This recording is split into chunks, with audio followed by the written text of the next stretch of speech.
아멘. 오늘 12월 22일 성탄주일입니다. 저희 성탄주간이지만 특별히 다른 본문은 보지 않고요. 저희가 지금 마태복음을 순서대로 쭉 보고 있습니다. 오늘은 45번째 시간인데요. 순서에 맞춰서 오늘 말씀을 나누도록 할 텐데 또 오늘 성탄절이랑 또 잘 맞는 구절인 것 같습니다. 곳곳에서 성탄절의 분위기를 살리고 있죠. 크리스마스와 또 연말 특수를 살리기 위해서 많은 기업들, 사회가 혈안이 되어 있는 것 같습니다. 성탄절이 또 연말 연초와 맞닿아 있어서 또 연인들에게는 로맨틱하고 또 사랑하는 사람들 사이에서는 선물을 주고받는 분위기로 정착이 되어 있는 것 같습니다. 크리스마스 선물이라고 하면 아이들이 나무에 걸어놓는 양말이 생각나시죠? 크리스마스에 왜 양말이라는 전통이 생기게 되었는지 그 유래를 혹시 알고 계십니까? 그러니까 사랑하는 사람들과 선물을 나누면서 산타가 그 안에 양말 안에 선물을 넣고 간다고 알고 있는데요. 3세기에 교회 지도자였던 니콜라스 주교, 니콜라스 오브 바리라는 274년에 태어나서 342년에 돌아가신 교회 지도자가 있었어요. 이분이 아무도 모르게 이제 가난한 사람들을 도와주기 위해서 금화가 든 돈뭉치를 들고 가서 가난한 동네를 돌면서 그들이 모르게 창문 안으로 그 돈뭉치를 던졌다고 해요. 그런데 가난한 노동자들이 그날 일하면서 신었던 신발 혹은 양말들을 그 난로가 주변이나 집안에 널어놨는데 그 돈뭉치가 그 양말 안으로, 신발 안으로 들어가곤 했다는 거죠. 그래서 성탄절에는 양말을 걸어놓는 문화가 정착이 되었다고 합니다. 분명히 우리가 예수님의 탄생을 축하하면서 사랑하는 사람들에게 선물을 나눠주고 연말연시를 준비하는 좋은 전통이 있는데 또 사람들이 선행을 하면서 생기게 된 이런 좋은 전통이 있다는 것을 우리도 기억했으면 좋겠습니다. 우리 주변에 있는 많은 이웃들을 기억하고 그들에게도 섬김이 뻗쳐가는 이번 성탄절 또 연말연시가 될 수 있기를 축복합니다. 아멘. 자, 그러면 우리 오늘 본문 말씀을 같이 보도록 하겠습니다. 처음 장면, 오늘 본문 전체를 여러분이 너무 잘 알고 계신 부분일 겁니다. 13절과 14절요. 예수께서 빌립보 가이사랴 지방에 이르러 제자들에게 물어 이르시되 사람들이 인자를 누구라 하느냐? 이르되 더러는 침례 요한, 더러는 엘리야, 어떤 이는 예레미야나 선지자 중에 하나이다. 자, 첫 번째 장면이었습니다. 예수님께서 제자들에게 질문을 하시는데요. 동시대를 살고 있는 다른 사람들이 자신에 대한, 예수님에 대한 소문을 듣고 어떻게 생각하고 있는지에 대한 질문을 하셨습니다. 자, 여기서 사람들이 라고 하시면서 먼저는 제자들이 아닌 다른 사람들은 자신을 누구라고 생각하고 있는지에 대해서 물으셨습니다. 자, 그런데 우리는 일반적으로 그러니까 사람들이 이렇게 생각했겠지 라고만 생각하지만 여러분 잘 생각해 보시면 사람들이 생각하는 수많은 선택권들 중에 제자들이 생각할 때 가장 맞는 것, 그죠? 많은 선택권들이 있었을 겁니다. 관심 없는 사람도 있었을 거예요. 심지어 예수님을 바알세불이나 죄인들과 세리의 친구라고 하면서 예수님을 모욕하는 사람들도 더러 있었습니다. 그런데 그 중에 제자들이 생각할 때 자신들의 생각과 잘 맞고 또 예수님께 말씀드려도 괜찮을 것들을 골라서 적은 것이 4가지 정도였습니다. 침례 요한, 예레미야, 엘리야, 선지자, 이렇게 이야기했던 것이죠. 마태복음 11장 19절에 이렇게 나와 있었습니다. 인자는 와서 먹고 마심에 말하기를 보라, 먹기를 탐하고 포도주를 즐기는 사람이요 세리와 죄인의 친구로다 하니.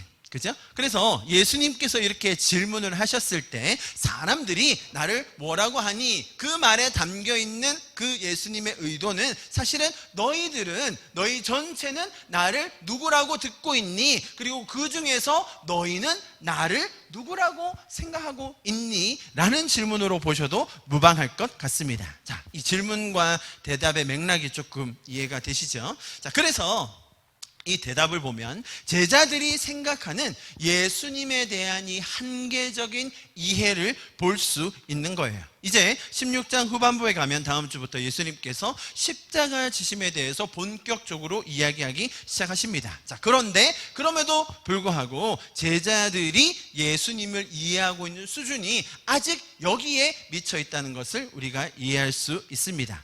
자, 이런 맥락에서 예수님께서 이렇게 질문을 하시는 의도를 잘 파악하고 그리고 앞으로 이어지는 이 본문의 내용을 이해해야 합니다. 자, 그런데 문제는 뭐냐면 우리는 기본적으로 예수님께서 우리에게 뭔가를 물으실 때, 질문하실 때, 뭔가를 요구하실 때 그것에 대하여 잘 대답해야 된다. 뭔가 잘 순종해서 믿음을 보여드려야 된다. 우리가 얼마나 잘 믿고 따르는지, 우리가 얼마나 뛰어난 신앙인인지를 그 대답 속에, 질문 속에, 요구 속에 나타나야 된다는 부담을 가지고 있습니다. 사실 우리가 사는 세상이 어쨌든 시험의 연속이지 않습니까? 학생들은 학교에서 물론이거니와 사회생활을 하더라도 매번 나의 옳음과 나의 뛰어남과 나의 잘함을 어떤 형태로든 증명을 해야 합니다. 시험을 통해 우열을 가리기도 하고요, 또 시험을 통해 잘잘못을 가리기도 하죠. 어찌됐든 이런 시험과 질문들은 우리를 항상 긴장하게 만든다는 겁니다.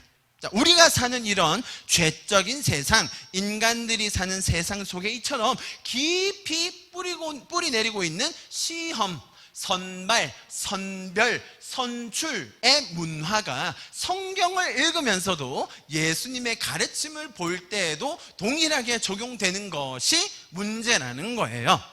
오늘 본문도 다분히 그런 식의 흐름으로 사람들이 이해할 때가 너무 많습니다. 자, 이렇게 진행될 것 같아요. 예수님께서 문제를 내셨다. 예수님께서 시험을 내신 거잖아요. 대부분 이런 문제와 시험은 어떻습니까? 어려워요. 쉽지가 않습니다. 자, 그럼 어떻게 합니까? 이런 시험 혹은 문제를 잘 통과한 사람이 결국 더 큰 믿음을 소유한 사람으로 인정받고 예수님과 더 가까워지고 또 최종적으로는 더 큰 상급을 받는다라고 생각하죠. 그 다음 어떻게 합니까? 다른 제자들은 다 시험에 떨어졌는데 오늘 우리가 대답 알고 있지 않습니까? 그래서 떨어지고 탈락하고 정답을 내지 못하지만 누구만요? 역시 베드로는, 역시 수제자인 베드로 한 명은 이 자존심을 지키며 역사의 길이 남을 대답을 혼자 했다고 생각하죠. 그러니 적용은 어떻게 되겠습니까? 우리도 이처럼 예수님의 질문과 주님이 주시는 시험을, 자, 그게 왔을 때 잘 통과하고 정답을 낼 수 있도록 언제나 준비해야 한다.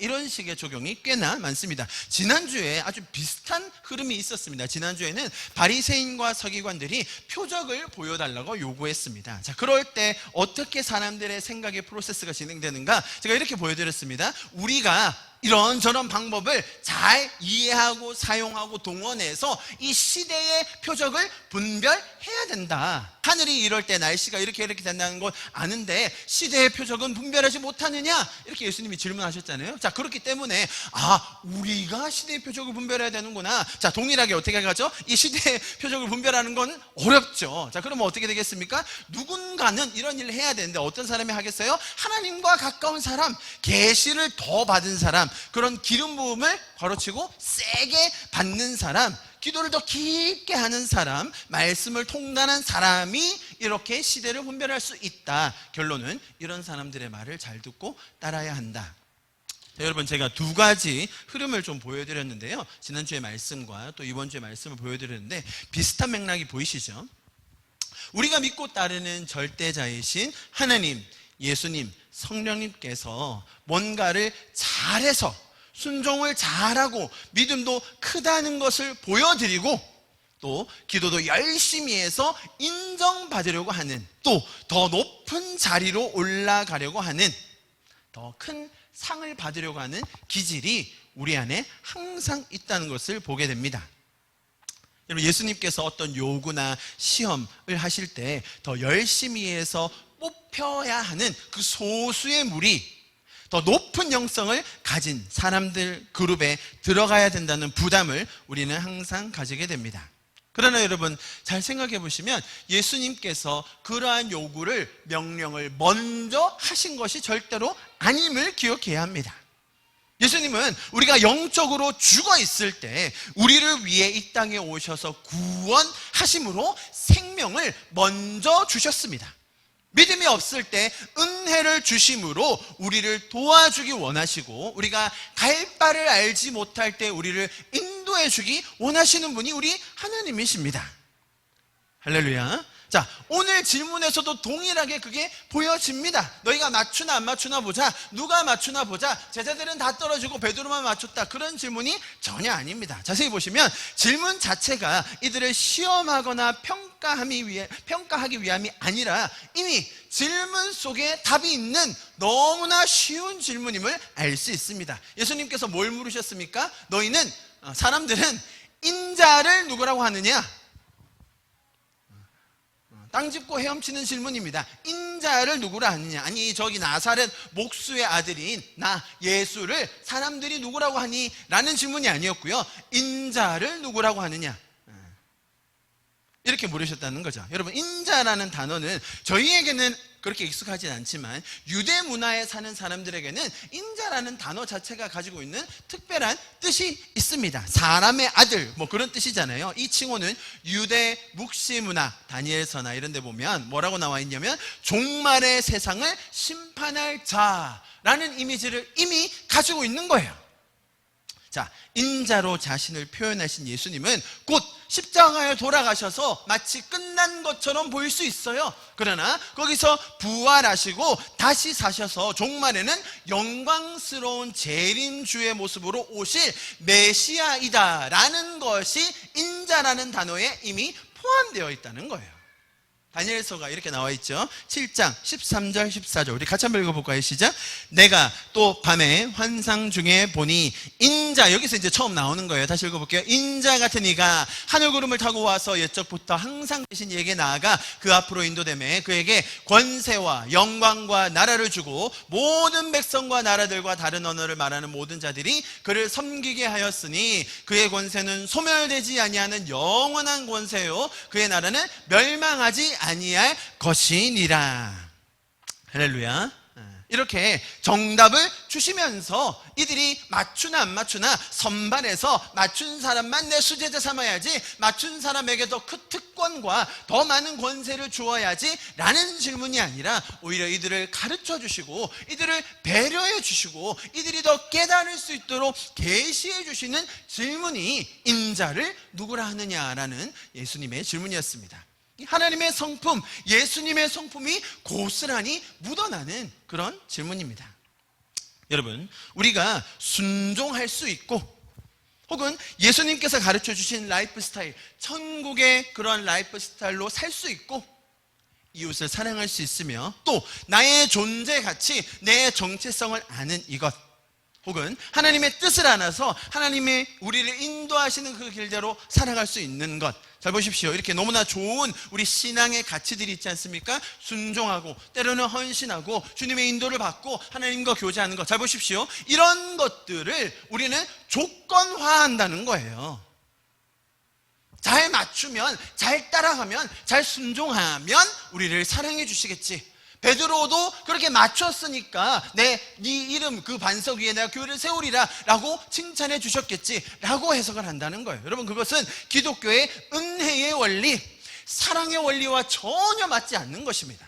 우리가 순종할 수 있는 이유, 우리가 이웃을 사랑할 수 있는 이유, 우리가 이렇게 교회 공동체로 모일 수 있는 이유는 하나님께서 먼저 우리를 구원하심의 그 기적의 사건을 통해서 나타나는 결과이지 그것이 조건이 아니라는 거예요.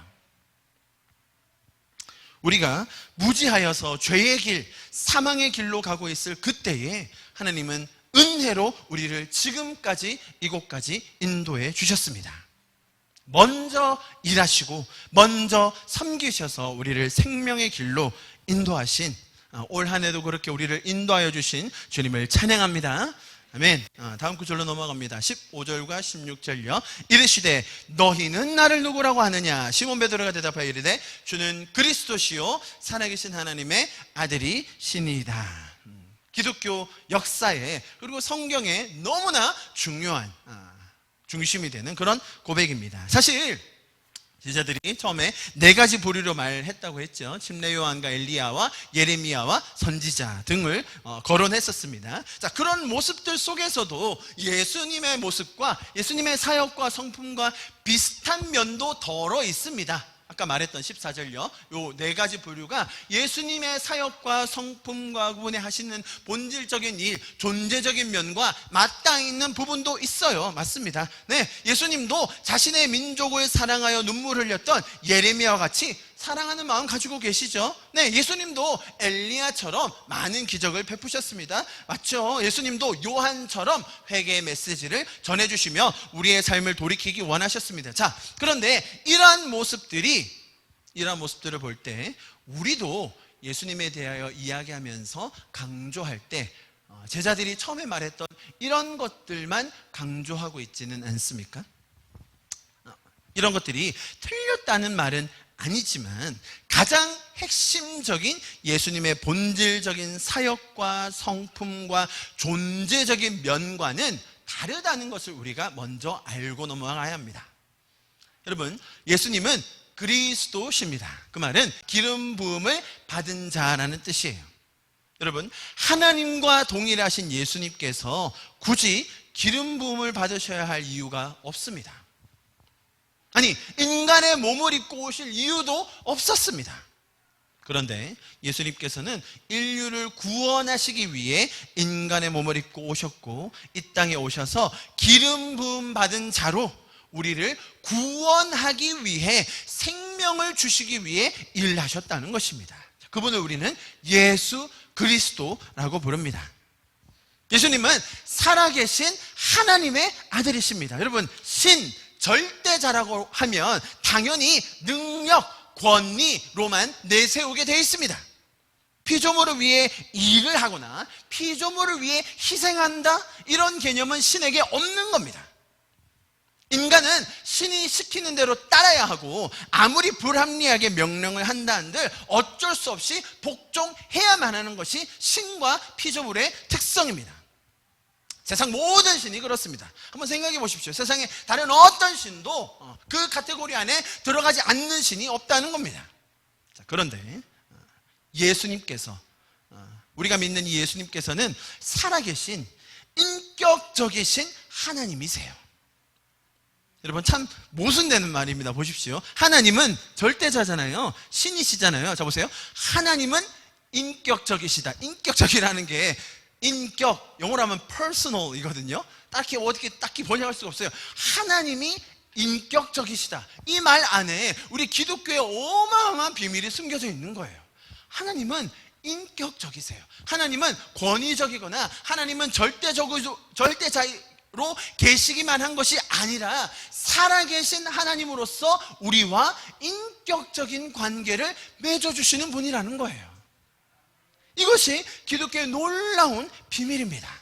신이라는 존재가 이만큼 인간을 이해하고 이만큼 인간을 배려하고 도우신다는 이야기 들어보셨습니까? 하나님께서 살아계시다라는 것은 그분이 죄인들에게 생명을 주기 원하시고 그들을 살리셔서 인격적인 관계를 맺기 원하신다라는 표현입니다.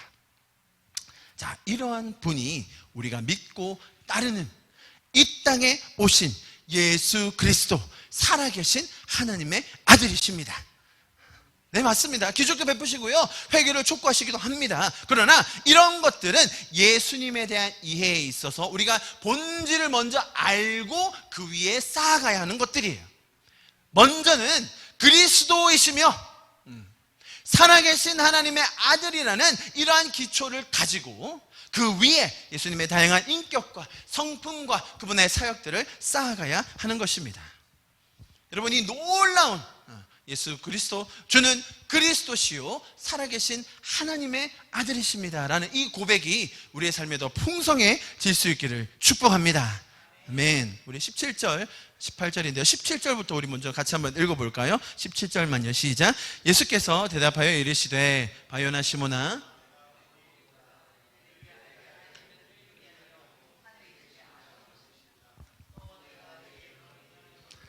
내가 이 반석 위에 내 교회를 세우리니 음부의 권세가 이기지 못하리라. 자, 이제 우리의 초점과 이 설교의 흐름이 베드로에게로 넘어가게 되어 있습니다. 이 놀라운 고백을 할 수 있었던 베드로, 정말로 그는 특별한 사람이었을까요?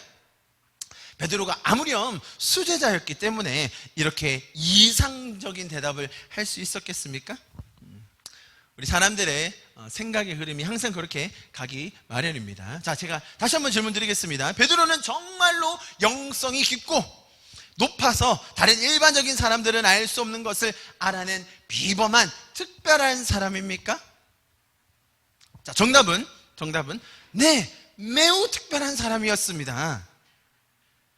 설명을 붙입니다. 하나님께서 이렇게 혈과 육으로는 도무지 알 수 없는 특별한 계시를 주셔서 대답을 하게 해주셔야 할 만큼 믿음이 없는, 순종을 못하는 굉장히 특별한 사람이었습니다.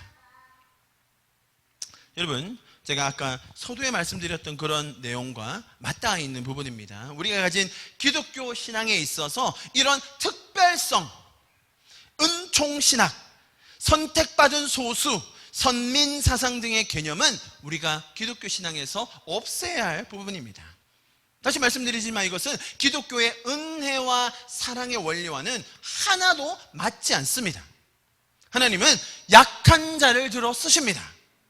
하나님은 연약한 자를 돌보십니다. 믿어지지 않는 사람들에게 은혜를 더해 주십니다. 그것이 기독교만의 놀라운 점이에요. 말씀드렸죠. 세상의 다른 모든 종교는요, 잘난 사람을 쓰게 되어 있습니다. 준비된 사람, 선택받은 사람, 소수의 사람을 가지고 이끌어가게 되어 있어요. 기독교는 정반대입니다. 예수님이 제자를 뽑으셨을 때 누구를 뽑으셨다고요? 가장 믿음 없는, 가장 체력 떨어지는, 1시간만 기도하라고 했는데 다 처자는, 도무지 믿음이 안 생겨서 끝까지 배신하고 다 떠나가는 그런 사람들만 고르셨던 것이 제자들이었습니다. 기독교의 원리는 한결같아요. 준비가 잘 돼서 선택받아서 뛰어나서 사용하시는 것이 아닙니다. 베드로도 마찬가지고요. 여러분, 혈육이라는 말의 의미는 인간이 할 수 있는 모든 시도를 말합니다. 과학적, 철학적, 문학적, 예술적 모든 지식을 총동원하여 해석하고 분석하고 추론하고 실험한다 한들, 자, 이 사실을 알아낼 수 없다는 거예요. 발견할 수가 없는 것입니다. 자, 그렇기 때문에 이것을 알게 하시고 깨닫게 하시고 고백하게 하시고 믿고 따를 수 있게 해주신 분이 누구시라고요? 하나님이시라는 겁니다. 그래서 우리는 이 구원의 사건, 우리가 믿음으로 고백하는 이 모든 것을 은혜다라고 부를 수 있는 거예요.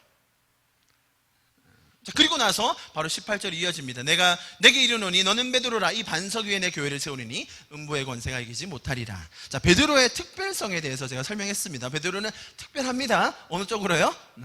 아무리 말해도 못 알아듣고 끝까지 설명해도 배신할 그 베드로였기 때문에 이렇게라도 하나님이 특별하게 더 은혜를 주셨다. 맞습니다. 베드로 특별합니다. 자, 그런데 지금 18절 보십시오. 이 본문을 어떻게 해석하느냐에 따라 천주교회 성당에 교황권이 주어질 건지, 아니면 지금 우리가 믿고 있는 개신교의 전통으로 갈 건지가 나뉘기 때문에 너무나 중요한 부분입니다. 여러분, 교황들은 제1대 교황이 베드로입니다. 지금 로만 카톨릭에서 믿고 있는 성당에서 교황들이 있잖아요. 교황들이 쭉 내려져 오고 있잖아요. 어마어마한 권력, 어마어마한 직이죠. 자, 그 1대 교황이 누구라고요? 베드로였습니다. 그래서 베드로의 직계들로 지금 교황이 내려오고 있다고 믿고 있습니다. 자, 그 베드로를 1대 교황으로, 그리고 수많은 교황들이 그 전통으로 내려오게 만든 구절이 어디라고요? 오늘 본문이라는 거예요. 오늘 본문만 다르게 해석하면 그 지금 가톨릭에서 믿고 있는 모든 전통이 다 달라져야 한다는 것입니다. 자, 보십시오. 아주 중요한 구절입니다. 먼저 반석 위에 라고 되어 있죠, 그죠? 반석 위에를 베드로라는 한 사람, 한 개인을 상징한다고 해석하는 거예요. 그래서 베드로 위에 세워졌고, 베드로가 그 권위를 받았고, 베드로가 뭘 가져야 나중에 천국의 열쇠까지 쥐거든요. 그러니까 모든 사람의 죄를 사는 능력이라든지 교회를 치리하는 것이라든지 징계하는 모든 거가 다 교황 손에 달려있게 되고, 교황이라는 한 사람이 높은 지위를 가지니까 그 밑에 추기경들, 그 밑에 사람들은 다 서열이 어마어마하게 짜여지게 되죠. 제가 너무 좀 비판적으로 얘기했나요? 그냥 그렇다는 겁니다. 가톨릭의 제도는 그래요. 아주 조직적이고요, 어마어마하게 시스테미컬합니다. 자, 보십시오. 이것은 이 반석 위에라는 것은 베드로라는 한 사람을 말하는 것이 아니라 베드로가 하나님을 통해 드리게 된 이 신앙 고백을 가리킨다라고 저희는 믿습니다. 아주 쉬운 설명으로 베드로라는 단어는 페트로스입니다. 이것은 헬라어에는 남성, 여성 격이 나뉘는 거 아시죠? 우리나라 말에는 남성, 여성 단어라는 뭐 이렇게 테이블, 책상이 남성격인지 여성격인지 우리는 구분하지 않잖아요. 그런데 많은 언어권에 가면 한 명사가 남성형인지 여성형인지 구분을 하거든요. 헬라도 마찬가지입니다. 베드로, 페트로스는 남성 명사예요. 그의 반어의 뒤에 나오는 반석은 페트라예요. 이것은 여성 명사입니다. 자, 이것만 보아도 이 두 가지 단어가 전혀 같은 동의어로 쓰여지지 않았다는 것을 쉽게 설명할 수 있습니다. 이렇게 쉬운 거를 모르고 2000년 동안 지금 그러면 성당이 그렇게 따르고 있다는 말입니까? 그렇게 쉽게 넘어갈 문제는 아닙니다. 가톨릭에서 이렇게 격이 다르다는 것에 대해서 굉장히 합리적으로 설명하는 부분이 한 5개 정도 있습니다. 제가 다 읽어봤는데요, 말이 됩니다. 정말로 합리적인 설명이 됩니다. 제가 그것을 다 설명드리진 않겠습니다. 그러나 더 중요한 것은 이 전체의 맥락, 그죠? 그리고 이어지는 이야기들, 바로 사탄아 다음 주에 나오잖아요. 그것뿐입니까? 베드로가 앞으로 행할 많은 행동들, 사역들, 서신서에 이르기까지요. 베드로가 그렇게 교황인데 이해 못하고 이방인을 전도하지 못하는 사건부터 시작해서 바울의 가르침을 받는 것부터 시작해서 많은 부분에 있어서 베드로에게만 이것을 주신 것이 아니구나라는 것을 우리는 충분히 성경의 전체 맥락을 통해 이해할 수 있는 것입니다. 자, 그래서 이런 특권의식과 소수 선택의 원리는 기독교의 은혜의 원리와 맞지 않는다라는 것을 우리가 꼭 기억해야 됩니다. 자, 오히려 우리가 다른 부분을 더 많이 이해할 수 있습니다. 이 말씀을 보면요, 음부의 권세가 있다라는 표현이 나오죠. 음부의 권세가 이기지 못한다. 그 말은 음부의 권세라는 것이 존재한다라는 거예요. 오늘로 보면 지옥의 사망의 문이라고 나와요. 우리를 죽이려고 하고 사망에 가둬두려고 하고 하나님께서 우리에게 주신 정체성을 깨닫지 못하게 하려는, 우리와 싸우려는 세력이 있다는 거죠.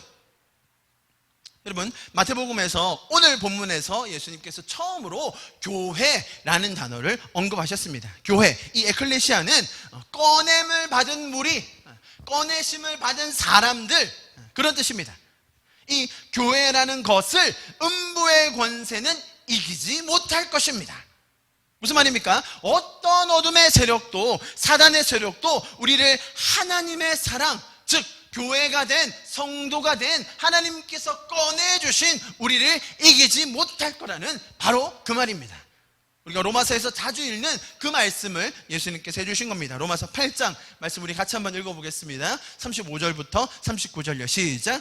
누가 우리를 그리스도의 사랑에서 끊으리요? 환난이나 곤고나 박해나 기근이나 적신이나 위험이나 칼이랴. 기록된 바 우리가 종일 주를 위하여 죽음을 당하게 되며 도살을 당할 양같이 여김을 받았나이다 함과 같으니라. 그러나 이 모든 일에 우리를 사랑하시는 이로 말미암아 우리가 넉넉히 이기느니라. 내가 확신하노니 사망이나 생명이나 천사들이나 권세자들이나 현재일이나 장래일이나 능력이나 높음이나 깊음이나 다른 어떤 피조물이라도 우리를 우리 주 그리스도 예수 안에 있는 하나님의 사랑에서 끊을 수 없으리라. 할렐루야. 이 말이 내가 이 반석 위에 교회를 세우리니 음부의 권세가 이기지 못하리라, 그 말인 거예요. 사단은 하나님의 자녀되어 이 세상을 살아가는 우리의 정체성을 빼앗아갈 수 없는 겁니다. 우리의 존재 가치, 하나님께서 하나님의 형상대로 만들어주신 우리의 성도로서의 가치를 강등시킬 수 없습니다. 그런데 문제는 뭐냐면 이 하나님과의 관계를 회복하지 못하고 지옥과 같은 삶을 사는 사람들, 비록 하나님의 형상으로 지어졌긴 했지만 하나님의 자녀된, 그리고 하나님의 형상으로 지어진 가치를 모르는 사람들이 존재적으로 그 가치가 덜한 것이 아니라 아직 모르고 있기 때문에 그렇게 가치가 없는 존재처럼 스스로 살아가고 있다는 거예요. 그런데 그러한 음부의 권세, 사망의 권세에 승리하는 공동체가 있으니 그것이 바로 교회라는 것입니다. 여러분 보십시오. 이 구절에서는요, 베드로가 강조되는 것이 아닙니다. 18절에서 제일 중요한 두 단어 뭐겠습니까? 또 내가 내게 이르노니 너는 베드로라. 내가 이 반석 위에 내 교회를 세우리니.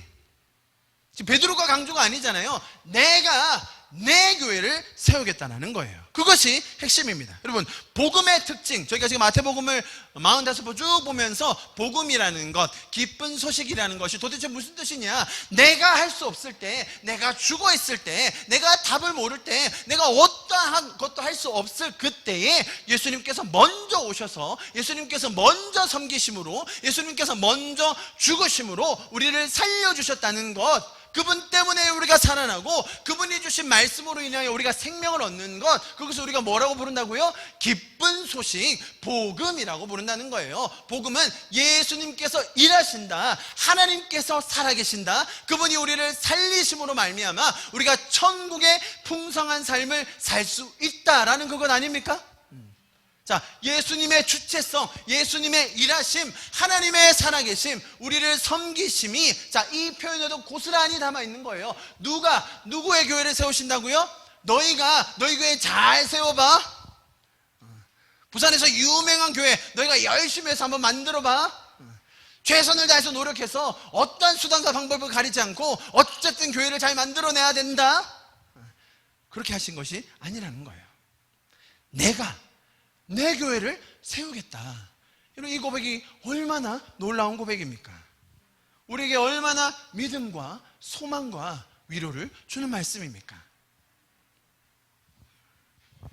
그래서 우리는 이 소식을 좋은 소식, 좋은 명령 아닙니다. 그죠? 좋은 충고 아니에요. 복음은 좋은 소식이에요. 그분께서 일하셨다라는 좋은 소식, 그분이 이런 놀라운 약속을 주셨다라는 좋은 소식.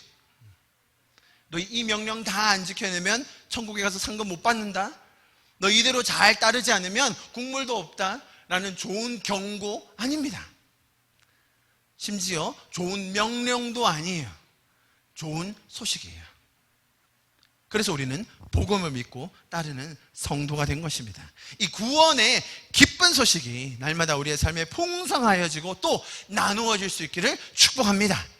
더불어 우리가 모이는 공동체로서의 모임, 그리스도의 한 지체된 몸으로서의 교회도 동일하게 이 말씀을 적용할 수 있는 것입니다. 지금 우리가 가족으로 또 한 지체, 즉 몸으로 모이는 이 그리스도의 성전이 된 각각의 인격들, 자, 우리들이 모여있는 이 무리인 교회를 누가 세우신다고요? 누가 지키신다고요? 하나님이 하신다는 겁니다. 그 믿음이 우리에게 있기를 소망합니다. 교회에 아무래도 사회 유력자가 많으면, 권세 있는 사람들, 법조인들도 좀 있으면 좋고요. 그죠? 어떤 교회는 자기 교회에 법조인들이 한 200명 정도 있다고 자랑을 하시더라고요. 법적인 문제에 대해서 아무런 우리는 문제가 없다고, 판사 검사 출신이 얼마나 200명 정도 된다고 소송에서 지셨죠. 아무튼 자, 그런 사람들이 있다면 교회가 더 풍성해지고 든든하게 서갈까요? 어떤 조건이 있어야 교회가 바로 서고 교회가 음부의 권세, 죽음의 권세에 승리하며 설 수 있겠습니까? 교회 성장학에서 무엇이 중요하다고 얘기합니까? 교회 몫이 좋아야 됩니까? 자리가 좋아야 됩니까? 주차장은 확보돼야 되는 건가요? 혹은 또 이런 식으로도 얘기합니다. 특별한 영적인 해안이 있는 사람, 은사가 있는 사람, 다른 사람은 엄두도 못하는 예언의 능력, 치유의 능력이 있으면 교회가 성장하지 않을까요? 아닙니다. 교회는 서로의 연약함을 알지만 하나님께서 먼저 주신 그 사랑으로 말미암아 은혜 안에 서로 사랑할 수 있는 그리스도를 믿는 성도들의 모임입니다. 이런 연약하고 부족한 우리지만 내가 이 반석 위에 내 교회를 세우시겠다고 하신 그 예수님의 신실하심과 그분의 약속을 믿는 교회가 든든히 서갈 수 있는 것입니다. 우리 교회가 그런 교회가 될 수 있기를 축복합니다. 19절 말씀 우리 같이 한번 읽어보겠습니다. 시작. 내가 천국 열쇠를 내게 주리니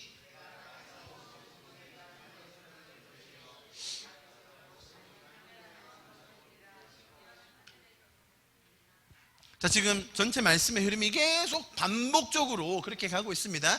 성경의 메시지, 우리가 받는 이 교회 메시지가 특별성을 위한 것인가, 은혜를 위한 것인가, 사람 중심으로 봐야 될 것인가, 하나님 중심으로 봐야 될 것인가. 자, 이 구절도 동일합니다. 이 구절을 딱 보는 순간, 와, 하늘에서 땅에서 묶고 풀면 하늘에서도 묶고 풀린다. 이러한 권세를 누구에게 주셨는가? 당연히 전자는 누구에게 주셨다고요? 베드로, 교황, 소수의 무리라고 생각한다는 거죠. 제가 바로 뒤에 마태복음입니다. 똑같은 우리 본문을 보고 있는 그 책 마태복음 18장 18절에 뭐라고 되어 있냐면, 보십시오. 위에 있는 것과 비교해 보시면 거의 토시 하나 다르지 않고 똑같이 나와 있죠.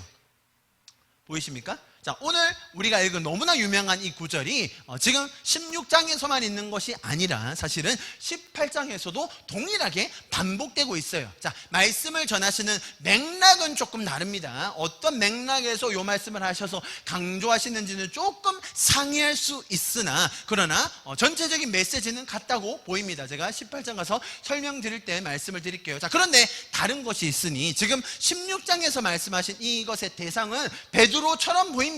베드로 한 개인에게 하신 말씀처럼 보일 수 있어요. 그러나 18장에서 말씀하실 때는 제자들 전체에게 두고 하신 말씀 중에 하신 말씀이에요.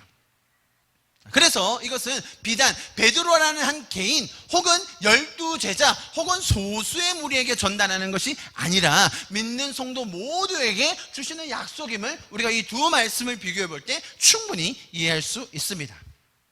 이해하시겠죠? 자, 전자는 특별한 사람 플러스 뭐가 돼요? 특별한 권세. 자, 특별한 사람이 특별한 권세를 받으면 어떻게 되겠습니까? 그 사람 앞에 가서 머리를 들이밀어야죠. 저희 어머니가 그렇게 제 머리를 들이밀려고 난리를 부리셨죠. 봉사자만 오시면 무릎 꿇어 하라고. 기도받았던 것이 한두 번이 아닙니다. 그 특별한 사람이 가진 특별한 권세만 받으면 머리가 될지언정 꼬리가 안 되고 아무튼 그 소리 있잖아요. 항상 그렇게 그런 사람들만 오시면 안 해도 된다는 거예요, 여러분.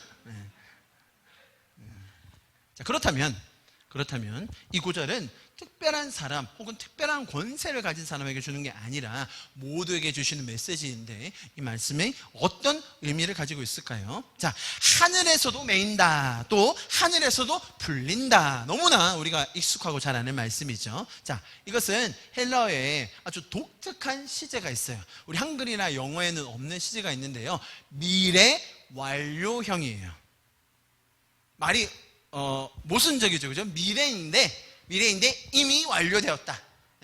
현재 완료라는 시제가 있거든요. 영어에서는 그것은 과거에 있었던 어떤 시점에서의 일이 지금도 영향을 끼치는 것, 그죠? 종결되었지만 그것이 지금도 영향을 끼친다. 우리가 구원받는 사건 현재 완료죠, 그죠? 과거의 어느 시점에서 있었지만 지금도 우리는 그 구원의 능력 하에, 구원의 그 영향력 안에 살고 있는 거죠. 자, 그런데 우리나라 말이나 영어에는 전혀 없는 그 시제가 있으니 미래인데 이미 완료되었다는 거예요.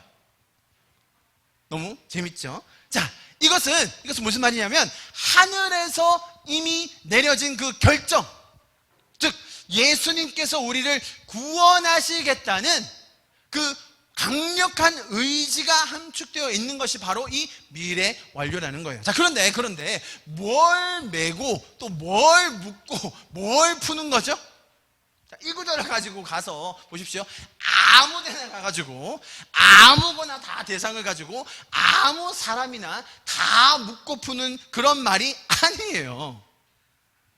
그런데 그렇게 하는 경향이 굉장히 강하죠. 믿는 자들에게 그게 소수든 전체든 간에 어쨌든 믿는 성도들에게 일단 권세가 주어졌기 때문에 우리가 명령하고 선포하고 묶고 풀면 뭐든지 다 하늘에서 묶이고 풀릴 수 있다는 식으로 해석을 많이 합니다. 지금 보시면 뭘 주시면서 묶고 풀 수 있다고 하셨습니까? 내가 너에게 천국 열쇠를 준다고 하셨어요.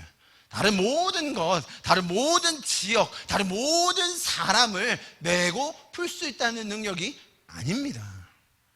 지금 전체 맥락에서 볼 때는 이것은 다분히 이 신앙 고백을 하는, 즉 예수님은 그리스도시요 살아계신 하나님의 아들이심을 알게 되는 그들에게 주어질 그 천국의 기쁨, 그 개인에게 주어질 천국의 라이프 스타일, 천국의 감사와 평안과 그 기쁨의 열쇠를 주셨다는 말이에요.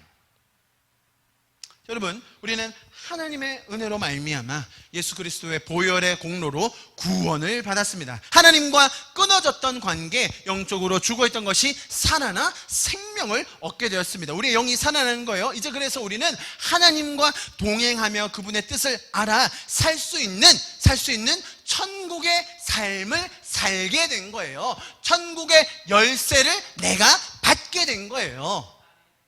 이해하셨습니까? 다시요. 지금 제가 말씀드리려고 하는 게, 우리는 죽어 있었어요. 사망의 권세 안에 있었어요. 지옥의 삶을 살고 있었어요. 그런데 예수님께서 복음을 가지시고 우리를 살리기 위해, 구원하기 위해 이 땅에 오신 거예요. 그 보혈의 공로로 인하여 우리는 구원을 받았습니다. 하나님과 끊어졌던 관계가 회복되었어요. 하나님의 원래 형상으로 회복된 거예요. 자, 이 상태를 뭐라고 부른다고요? 하나님과 동행하는 것, 하나님과 연합을 이루는 것, 그것이 성경을 천국이라고 부르는 거예요. 이 천국의 삶, 천국의 기쁨과 소망과 그 평안을 누릴 수 있는 삶의 열쇠를 주었으니 너희가 이 땅에서 묶으면 하늘에서도 물리고, 묶이고 풀면 풀리리라 라는 그 의미예요. 자, 여러분, 음부의 권세가, 세상의 세력들이 우리를 낙담시키려고 하고 우리의 정체성을 흔들려고 하고 우리의 가치를 평가절하하려고 할 때 천국의 열쇠를 가지시고 당당하게 그 문을 여시기를 축복합니다. 이것이 성도의 은혜요, 이것이 교회의 특권인 것입니다. 천국이 임하여 내가 먼저 그 천국을 누리고 또한 그 넘치는 천국의 기쁨이 모든 이들에게로 흘러가게 하는 것, 그것이 복음의 확장성입니다. 이 구절에 대한 굉장히 잘못된 해석 중에 또 한 가지는, 아까 말씀드렸듯이 이 천국의 문을 열고 닫는 권세를 가진 사람이 타인에 대해서도 그 권세를 함부로 마음대로 사용할 수 있다는 점이에요. 제가 이것은 제가 조금 전에 설명드렸던 이 천국 열쇠가 베드로부터 이어지는 교황에 일임되어서 교황권이 죄를 사하는 권세부터 시작하여서 교회의 치리권, 권징 등의 무한한 권세가 주어지면서 생기게 된 잘못된 해석입니다. 여러분, 이 천국의 열쇠를 가지고 묶어 푸는 권세를 가지고 타인의 영역에서 비인격적으로 사용할 수 있는 것이 아닙니다. 오히려 말씀드린 대로 내가 누리는 이 천국의 기쁨과 감격이 이웃들에게로 흘러가게 하는 것이 성경의 메시지입니다. 이 성탄의 계절에 이 놀라운 천국의 감사와 사랑이 우리 이웃들에게도 더 흘러갈 수 있기를 축복합니다. 마지막 구절 같이 한번 보겠습니다. 20절입니다. 같이 읽을게요. 시작. 이에 제자들에게 경고하사 자기가 그리스도인 것을 아무에게도 이르지 말라 하시니라. 자, 지금 여러분, 우리가 한 단락을 전체를 보았습니다. 너무나 유명하고 우리에게 마음에 새겨지는, 우리 마음에 오래 남는 그런 말씀들입니다. 자, 이 말씀을 마무리하시면서 예수님께서 또 한 번 다시 이상한 부탁을, 명령을 하십니다. 나를 알리지 마라. 그리스도임을 알리지 마라. 여러분, 왜 이 말씀 하셨을까요? 예수님께서 이러한 표현을 더러 하신 적이 있었습니다. 저희가 마태복음을 보면서 기적을 많이 베푸시고 나서 사람들이 예수님을 막 추종할 때 제자들에게 나가서 이런 얘기 하지 마라 라고 하신 적이 있죠. 그 이유는 복음이라는 것이 오늘 봤듯이 뭔가 기적적인 면 혹은 우리가 알 수 없는 부분도 있지만 훨씬 더 근본적이고 기초적인 예수가 그리스도시고 살아계신 하나님의 아들로서 우리의 죄를 속량하러 오셨다는 그 사실이 기본되지 않은 채 기적만으로 사람들에게 말을 할 경우 복음이 변절될 수 있고, 그거 가지고 콩고물을 바란 채 사람들이 따라올 거기 때문에 예수님께서 조금 멈추라고 하신 적이 있었죠. 자, 그렇다면 오늘 구절에서는 왜 이런 얘기를 하셨을까요? 제가 마태복음이 28장으로 되어 있는데 지금 저희가 보고 있는 이 16장이 분량으로 볼 때는 딱 절반은 아니지만, 분량으로 볼 때 뭐 14장, 15장 정도 될 텐데요. 그 분량으로 볼 때는 아니지만 내용상으로 볼 때는 16장이 마태복음 전체의 전반과 후반을 나누는 분기점이라고 설명을 드렸습니다. 왜냐하면 예수님께서 계속 자기 자신에 대해서 가르치고 산상수훈하시고 또 기적을 베푸시고 많은 일들을 겪으시고 나서 이제 16장에 와서야 드디어 본인의 그리스도 되심, 하나님의 아들 되심, 또 십자가의 순환을 받을 것에 대해서 말씀하기 시작하셨거든요. 그래서 이 전반과 후반을 나누는 굉장히 중요한 부분이 16장입니다. 자, 이렇게 본인이 그리스도시고 또 하나님의 아들 메시아이심을 드러내셨는데, 유대인들이 메시아를 계속 기다리고 있었잖아요. 그런데 문제는 뭐냐면 예수님 시대에도 자칭 메시아들이 꽤 많았습니다.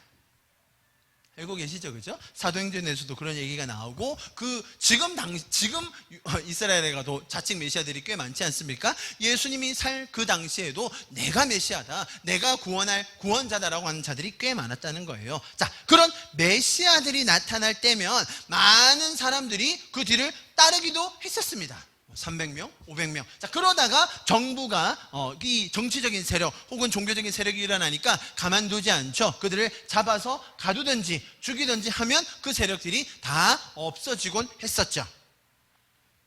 그래서 일단 당시 분위기는 메시아라고 소문이 나면, 메시아라고 알려지면 로마 정부가 관심을 가질 수밖에 없고, 또 그 관심은 당연히 호의적인 것이 아니었음을 우리가 충분히 알 수 있습니다.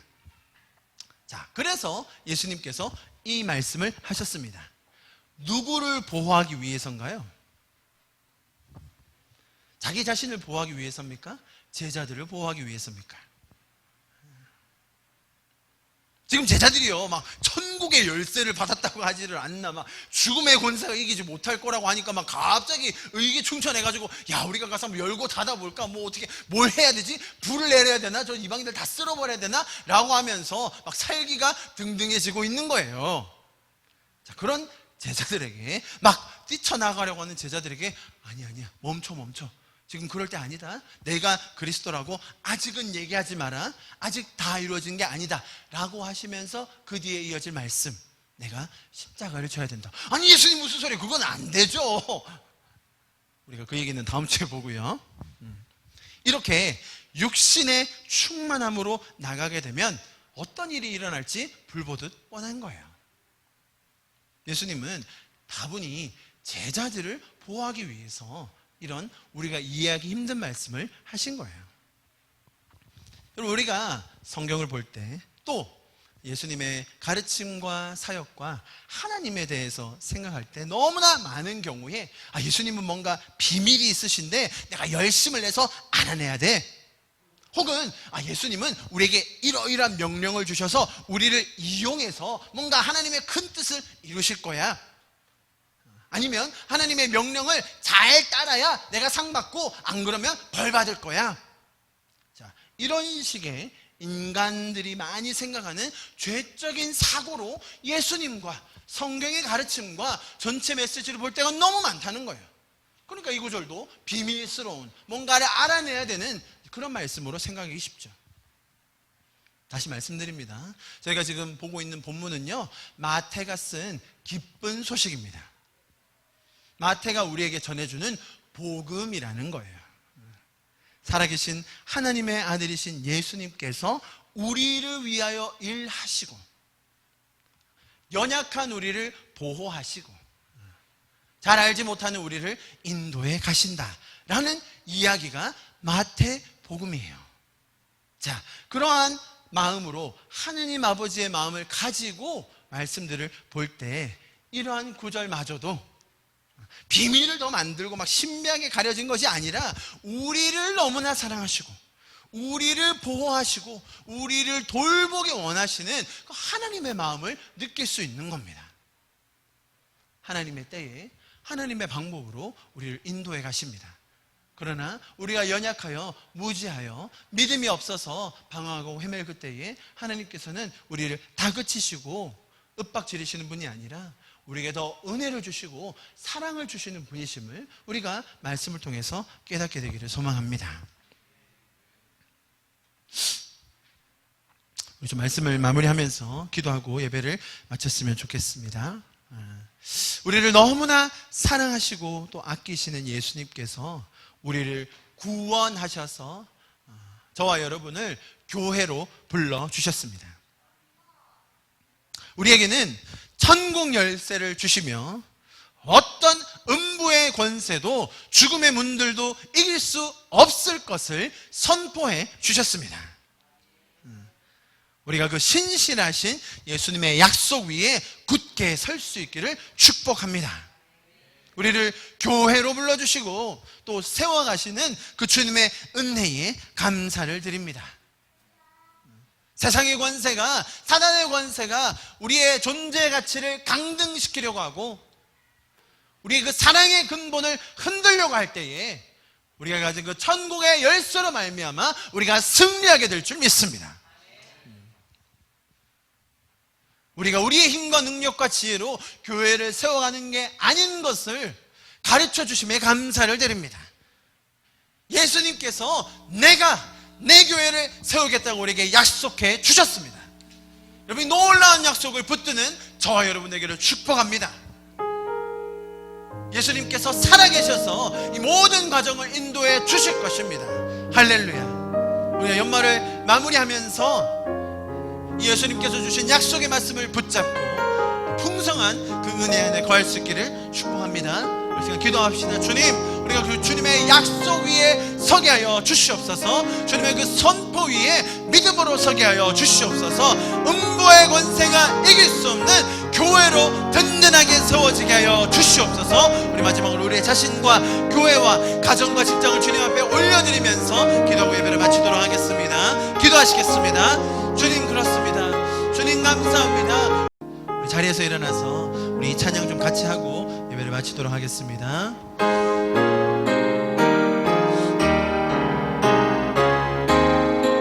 찬양합시다. 참 반가운 성도요, 참 반가운 성도여, 다 이리 와서 베들레헴 성 안에 가봅시다.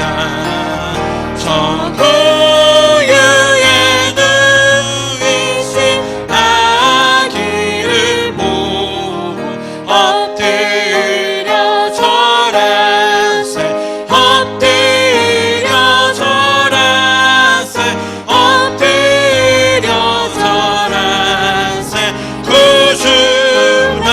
구주하셨네. 저 천사여 찬송을 높이 불러서 이 광활한 천지에 울리어라. 주 하나님 앞에 영광을 돌려 엎드려 절하세, 엎드려 절하세, 엎드려 절하세. 구주나셨네. 이 세상에 주께서 탄생할 때에 참 신과 참 사람이 되시려고 저동정녀 몸에서 나시었으니 엎드려 절하세, 엎드려 절하세, 엎드려 절하세. 구주나셨네. 여호와의 말씀이, 여호와의 말씀이 육신을 입어 날 구원해 구주가 된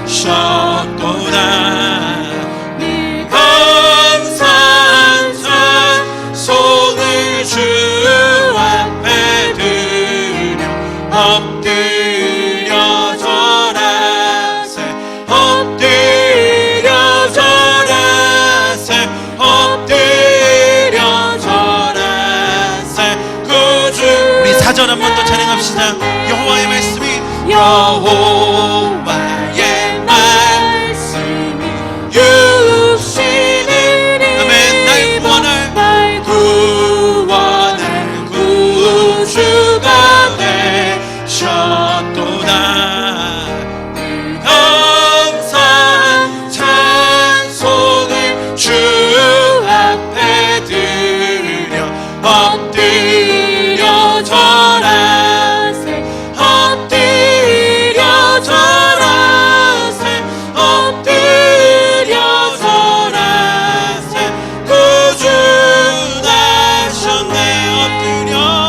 엎드려 절하세 엎드려 절하세 엎드려 절하세 구주 나셨네. 우리가 하나님께 영광의 박수로 하나님을 찬양하겠습니다. 할렐루야 할렐루야. 주님 감사합니다. 이 땅에 오신 그 주님을 찬양합니다. 우리를 구원하기 위하여 말씀이 육신이 되어 이 땅에 오신 그 주님 다시 한번 찬양합니다. 주님의 그 구원하심, 주님의 먼저 일하심, 주님의 그 희생하심으로 말미암아 우리가 천국의 열쇠를 받게 되었습니다. 주님의 놀라운 감격과 그 은혜가 이 세상에 널리 알려지게 하여 주시옵소서. 주님의 탄생을 기뻐하는 이 성탄주간에 예수 그리스도의 나심과 구원하심이 온 열방 가운데 널리 흘러가게 하여 주시옵소서. 우리를 구원하시고 인격적으로 관계 맺게 하시고 주님과 동행하게 해주신 주님 감사합니다. 주님 사랑합니다. 주님을 찬양합니다. 주님을 예배합니다. 우리를 교회로 불러주심 다시 한번 감사드립니다. 주님께서 교회를 세우시겠다는 그 약속 위에 굳건하게 서게 하여 주시옵소서. 감사드리며 예수 그리스도의 이름으로 함께 기도하였습니다. 아멘.